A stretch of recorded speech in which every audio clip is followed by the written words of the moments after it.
Team Safeguarding, saseni. Huku mko salama, mnaendelea vizuri, all is well. Mnaangalia watoto vizuri, mnawalinda, mnawatunza. The families are doing good. That is what we ask for. That is what we pray for. That is what we preach, we talk ndani ya Team Safeguarding. Kuhakikisha familia wako sawa.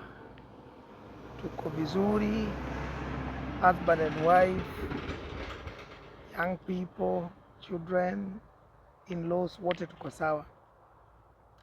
So yeah, just touching base. Niko break kidogo job, nikaona wacha nifanye hii quick video. Nimekuwa nikiongea for quite some time tangu protest za Gen Z zianzie. Nimekuwa nikijaribu kushauri na kuambia Gen Z ya kwamba what they started was fantastic. It was very good. What they have accomplished is like no other people have done. Sio only ndani ya Kenya, it's literally worldwide. What the Gen Z have accomplished ndani ya Kenya is something that is phenomenal. It's wonderful. How the whole entire thing started was fabulous. Where it is right now is ish-ish. Is not what I would have expected. Personally, I tried to do my part. Nilijaribu kuweka as many videos as I could. I tried to advise as much as I could, but of course, I don't have a huge following, and sometimes, unfortunately, if you're not big on social media, people may not even notice anything that you're saying. But unajua nini? Just one thing. Wewe sema what you have to say. Wewe do what you have to do. Wewe do your part. Let what hawezi Mungu afanye. Na kama kuna mtu mwingine anafaa kufanya the next bit after what you have done, let them do it. Lakini usikuwe blamed ya kwamba haukufanya what you are supposed to do as an individual. So mimi nilifanya part yangu, and what I advised Gen Z ni ya kwamba how they started was very good. How they continued with the maandamano remained fantastic. That they are partyless, that they are tribeless. Those two aspects are critical. Ya kwamba hawana tribe, they are just Kenyans. They are tribeless, they are just young people, they are just Gen Zs and millennials, and I don't know, alpha mpaka siku hizi wameingia, and hawana ukabila. That is exactly the Kenya that we want, the Africa that we want, the world that we want.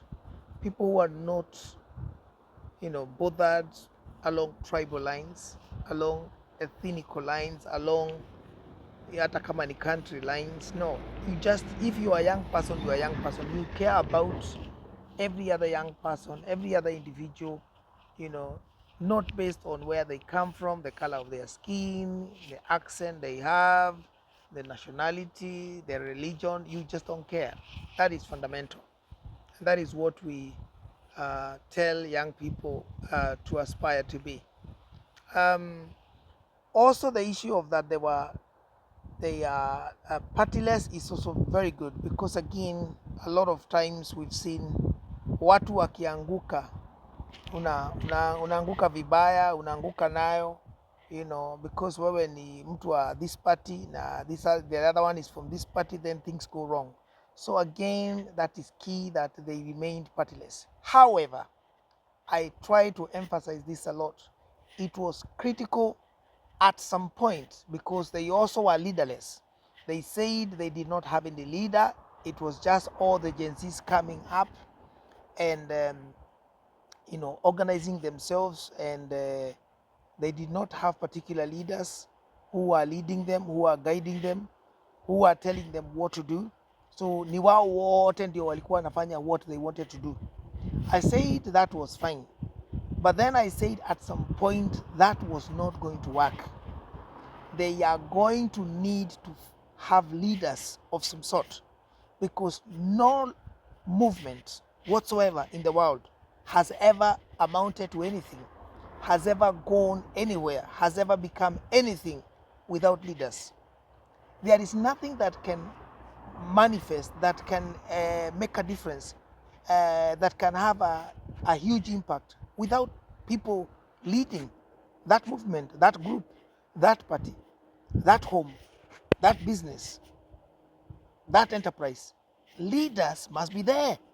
So you may start very well, and you may come together as a people, as a group, as a community, as a nation, as a world. You may come together, but once you come together, there is a need to form leaders who are going to be in charge, and you are going to install there to say these are the people that we have looked, we have assessed them, we have vetted them, and we have seen them fit to lead us because they aspire to be what we are. They speak on our behalf, all sort of things. This notion or narrative or that we are leaderless definitely was not going to go anywhere, because how can you become anything without leaders? Sasa, this is where the problem is. Gen Z remained leaderless. They did not choose leaders. I kept talking. A lot of people kept talking about at some point they would need to form leaders so that then their voices can be heard, because tuliwaona tuliwaona wakienda kwa X na President Ruto. We saw them on different forums, on different TVs, but they continue to maintain their leaderless. So now a leaderless Gen Z could not have done anything, because nobody was going to say, I'm going to table the leaders and talk and hear their demands, because they did not have a leader. So at one point, something that started very well, something that was birthed very well, something that was going very well, started to become a problem because they did not have any direction. So you can be on the streets and you can protest and you can scream and you can shout and you can say all these things. But if your demands and your requests are not made known, if your petitions are not made known to the relevant authorities, to the people, to the leaders, to like the president, on what you want, is going to be a problem, because how is he going to address them if they are not presented on his table? So mimi nilijaribu kuadvise Gen Z na nikawaambia at some point ingebidi wachague leaders, waseme these are the leaders that are helping us to get what we want as Gen Z, but they didn't. Now the cabinet was dissolved as Gen Zs were requesting. A lot of people were removed from wherever they were. Now Gen Z remained leaderless, so there was no option, there was no choice for Ruto to consider any Gen Z leaders to put them in the cabinet. There was no option for Ruto at right now to consider to put any CS, any whatever, any hawa watu wote ambao watakuwa kwa hizi parastatus wanaitangwa nini, ni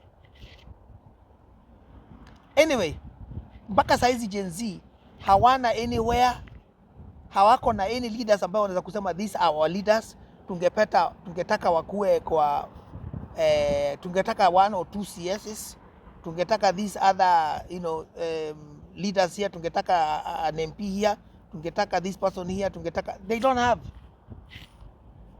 So, and for this reason, President Ruto has gone ahead and recycled some leaders that were there on the previous cabinet. He's also shuffled some others. He's also then recruited others, but there's no Gen Z that has been given any of the opportunities. We have seen President Ruto even reaching out to go to the opposition to try and form a government of national unity. So for me, Gen Z should have been there. We should have seen Gen Zs being represented there, probably by 2 cabinet secretaries. Tungewaona wakipatiwa other positions, managerial positions, chief executive officer here and there, have this office, have this docket, because the leaders are there, but there's no leaders. So it was not gonna work. Guys. So anyway, it's critical sometimes watu kusikiliza so that then things may change. Guys, Gen Z, I think you're still doing good things, but I think sometimes kusikiliza watu ambaye wako na wisdom ni important. Ni hayo tu watu wangu. I pray that things are going to go well, and I pray that Gen Z now understands that they need to return back to work. Whatever job ulikuwa unafanya, go do that. Watu waache kusema hakuna makazi. Kazi ni mob. Unaweza tu kuanza kuuza mboga ama nini. You can make job. Kuna watu wameanzia kazi za kufanya mtandao na nini and still job. So let's get back to job and do what it is that tulikuwa tunafanya. And God is going to bless us. Ni hayo tu watu wangu, msahau kusubscribe. I will see you in my next video. God bless. Bye bye.